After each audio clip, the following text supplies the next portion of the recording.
Hey guys, my name is Sid. Welcome to another vlog. Today I want to discuss about my experience with YouTube. Now, I've been a YouTuber for over 3.5 years now. I'm at about 28,000 subscribers and I have about 3 million views on the platform. So that's the position that I'm coming from. So I'm kind of going to discuss about the pros and cons of being on YouTube. Maybe if you're considering being a YouTuber, some of the things that you might want to kind of know about. And lastly, I'm going to discuss my monetization because I think a lot of people might be interested in how much money I make from YouTube. So let's get into it. Let me start with why I started on YouTube in the first place. So I launched my startup called ijarcar.com. So we're a car rental aggregator platform. We were looking at ways to bring customers onto that platform, and we quickly realized that paid mediums of advertising, while efficient, are very expensive. Google AdWords would cost me about 4 to 5 dirhams per click. I'm not talking per conversion, I'm talking per click to reach my website. So that was extremely expensive. It is effective, but expensive. We were looking at alternate ways to kind of bring people to our website. So we decided to go with the content marketing approach. And what that means is making videos, making blog posts, making content around what people might be interested, who might potentially be your customers. So the first thing we did is we hired a freelance video editor who was sitting, I think, in Russia, and we had access to a lot of cool cars. So we'd take those cars, try to film to the best of our ability, send that footage over all the way to Russia, which was a huge pain because we're talking about gigs and gigs of video. Every edit used to be a massive pain because we had to have to communicate that over Skype and then they'd change it and re-upload it. It was just a very slow process. It wasn't working for us. We wanted to at least put out one video a week. You can see some of those early videos we did. I'll leave the link for the Ijarcar YouTube channel in the description below. We haven't really kept up with that YouTube channel, but you can see some of the stuff that we did over there. So I quickly realized that if I really wanted to do this in a cost efficient and timely way, I'd either have to hire somebody locally, which would be really expensive, or I would just do it all myself, which is what I ended up doing. So I would shoot the video, I would edit the video, and then I'd post the video. Now, as I kept doing this, I kind of started getting better at doing it. And I kind of started enjoying it. And that is why I launched this personal YouTube channel of mine called Siddharth Vlogs. Another thing I realized is that we had these videos on our Ijarcar platform that just showed the car, and people were losing interest very fast. Like a 1 minute video wouldn't even get like 20-30% watch time because everybody's seen a nice looking car video before. But I think there has to be a personal touch to the video, otherwise people don't really care. You have to have some kind of persona or personality in front in order to make people care about the content. What I started doing is I started using those same videos that I was doing for Ijarcar, but I would talk over them or be a host of the video.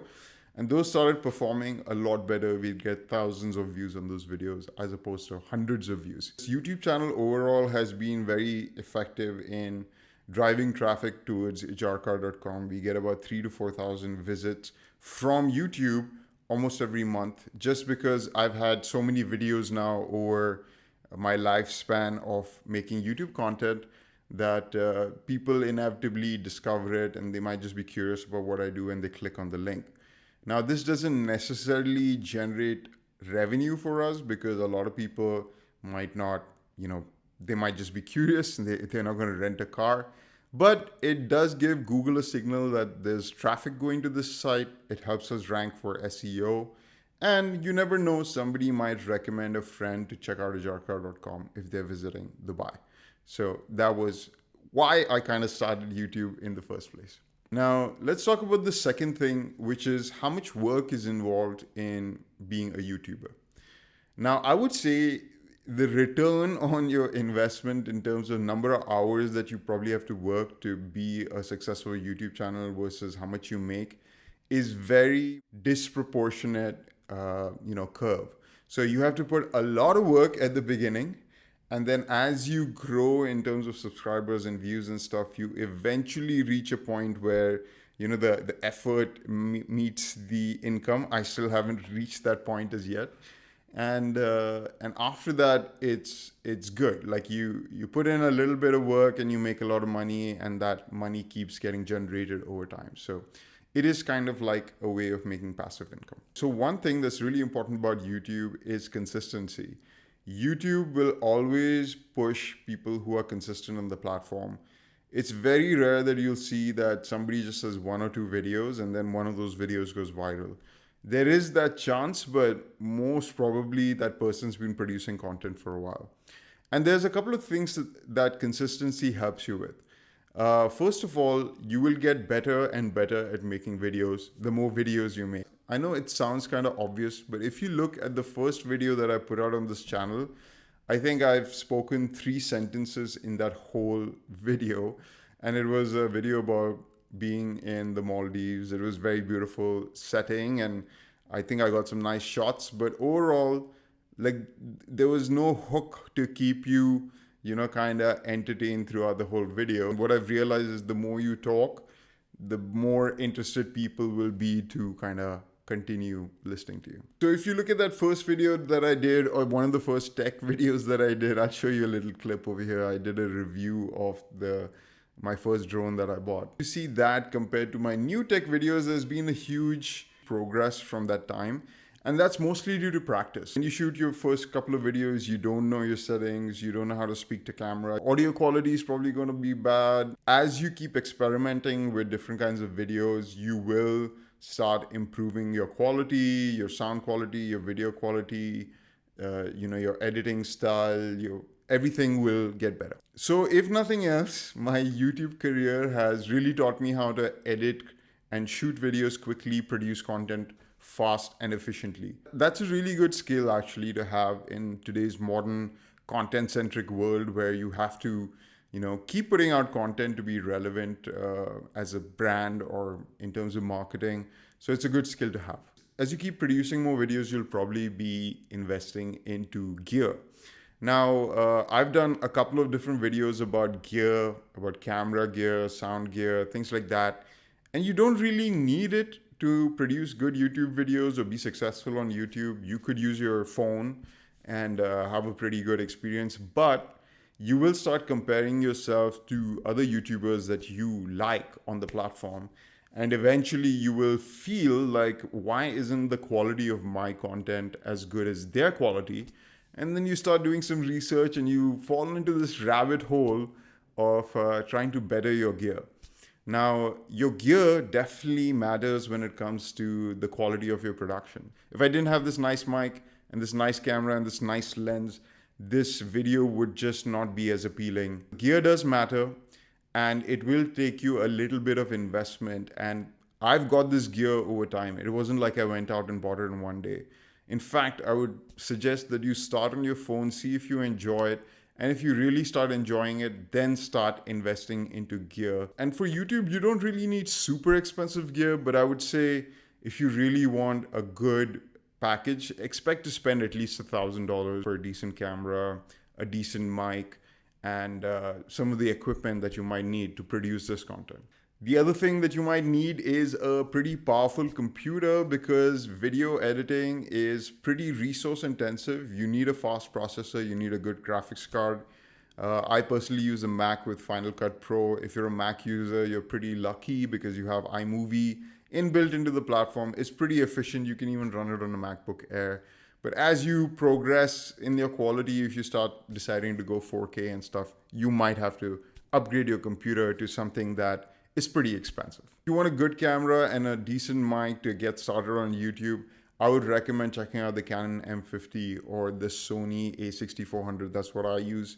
Those cameras are light and small enough and reasonably priced enough that even if you decide to leave it, you'll still have a nice camera. Now, the next thing I want to talk about is kind of the impact that YouTube has had on my life. So I started this off as a ways to potentially drive people to my business. But as I went on, it's been more of a creative outlet for me. So I just enjoy doing it. Now I focus on 3 kinds of content, which is living in Dubai, and then technology and cars. And these 3 are all passions of mine. So It's not like I have to force myself to make these videos. I enjoy these things. I enjoy cars. I enjoy technology. So I just enjoy making the videos. And I would suggest that you do not pick a topic on YouTube that you don't enjoy making videos about, because I'm telling you, this is a really difficult thing to do. You have to really love doing it, else you're probably not going to persist on YouTube. It's just not going to happen. What I love most about YouTube is you don't kind of realize the amount of people that you affect when you're making these videos, but sometimes you can have some really drastic impacts. Where, like, once I was going in the metro in Dubai and somebody came up to me and they were like, "Oh, you Sid, right?" I was like, "Yeah, we watched your videos and decided to move to Dubai." And I was like, "Wow." He's like, "Yeah, you were one of the reasons we decided to move." And that was really cool. Like, it's really nice that somebody values your opinion. Internet's a really cool way to connect with a lot of people all over the world. And I think that's the best part about YouTube, being able to reach so many people through this platform. The negative stuff, I wouldn't say there's been too much negative stuff when it comes to YouTube, but yes, you do have to dedicate some amount of time towards this thing, which can take away time from other things like your family or your business. So that's something you might want to consider. Now, speaking of time, I wanted to talk about how much time it takes for me to make a video. So the amount of time it takes to produce a video really depends on the kind of videos that you make. Like, if you're making a talking head video like this, you might shoot for 20 minutes, edit for 20 minutes or 30 minutes, and you're done. If you make a more complicated video like a car video, it takes me about 2-3 hours to shoot it and then another 2 hours to edit it. And then the tech videos, they take about an hour and a half to shoot and about 2 hours to edit. But I also need to prepare for those videos because I need to test out the products, or I need to, check out the specs, kind of have an idea of what I want to talk about, make some bullet points, all that kind of stuff. So when you are producing content like that, you do get better at it. I remember my first tech video took me about 5 hours to shoot, and it took me 12 hours to edit, and I almost gave up. I was like, I don't want to do this anymore. It's too time consuming. But trust me, you'll get faster and it'll get easier and you'll be better at it. Now, the next thing I want to talk about is kind of the strategy you use on YouTube. You could go after search. That means that when somebody types for something in YouTube, you show up. You could go after being viral, like, so you do some crazy stuff which, starts going viral automatically, people start sharing it. Or you could go for kind of like a mixed approach. In my opinion, you should do a little bit of both. Like, you should try to get some videos to go viral because that's how you'll grow. But the search element also has a huge benefit because that's going to keep getting you views for years to come. If your video ranks in search, like some of my videos do, they keep getting views to this day. So that's extremely important. Another thing that you really want to consider is being very niche. Now, I made a mistake by going very wide. When it comes to vlogging, it's generally pretty wide. But I would suggest if you can go just one topic, like if you're doing tech reviews, just do tech reviews. Or you want to talk about guitars, just talk about guitars. Don't keep changing topics. I think audiences kind of go to one particular person because they have certain expectation. And when you keep trying to make different kinds of content, it doesn't work as well. Also, if you're trying to grow on YouTube, I would recommend at least putting out one video a week. It really helps because if you stick to that schedule, within a year, you will have 52 videos on your channel. And each single video that you have on your channel is a potential for somebody to discover your channel, to subscribe to you, watch more content of yours. So the more videos that you have on your channel, the more likely you are to be discovered. So if you can shoot for 2 videos a week, if you have the time to do 6 videos a week or 7 videos a week or more, you'll have a better chance of growing faster. So depends on how much bandwidth you have to create content. That's why daily content channels do so well. Like if you look at somebody like Mo Vlogs or Technical Guruji, these guys have grown exponentially because they produce content every day. That's 365 videos a year, and 365 opportunities for somebody to discover you and watch the rest of your content. So you will grow fast. The last thing I want to talk about, the benefits, the monetary benefits and other benefits that you might get from being on YouTube. The money on YouTube AdSense really sucks. Like, considering that I have 3 million views across my channel and I started monetizing pretty early, I've made around 8,000 dirhams total lifetime earnings from YouTube over the last 3 years, I would say. So that kind of sucks. I mean, it's definitely not worth your time if you're looking at it just from AdSense revenue point of view. The thing about AdSense is that it's really dependent on a couple of factors. First of all, which place the audience is watching from. So if somebody's watching from India, you're probably going to earn a lot less than if somebody's watching from the US. So that really matters. The second thing is what topic you're talking about. So if you're talking about cars, you're probably going to get a slightly higher CPM. But if you're talking about something that doesn't have much monetary value attached to it, you're going to make much less. So that's the AdSense side of things. Now, the second thing is sponsored content, which can be pretty lucrative. It really depends on how many subscribers you have, what quality of production that you make, and how much the brand values your take on it, right? So I worked with a few brands in the past, some really nice brands, and those are the opportunities where you can make a little bit more money. Now, remember, as a YouTuber, you're pretty valuable to a brand. First of all, you have an audience. Secondly, you're creating the content for them. Thirdly, you're also distributing the content for them. So if you have a high quality production or if you have a large number of subscribers, then there's a lot of value for those brands to come to you. So that is kind of where you can make some money from YouTube. The third way you can make money is having a business where YouTube is kind of at the top of your sales funnel. So if you say sell educational products online, maybe you can make a YouTube channel about education and then drive people to your website, which makes you money.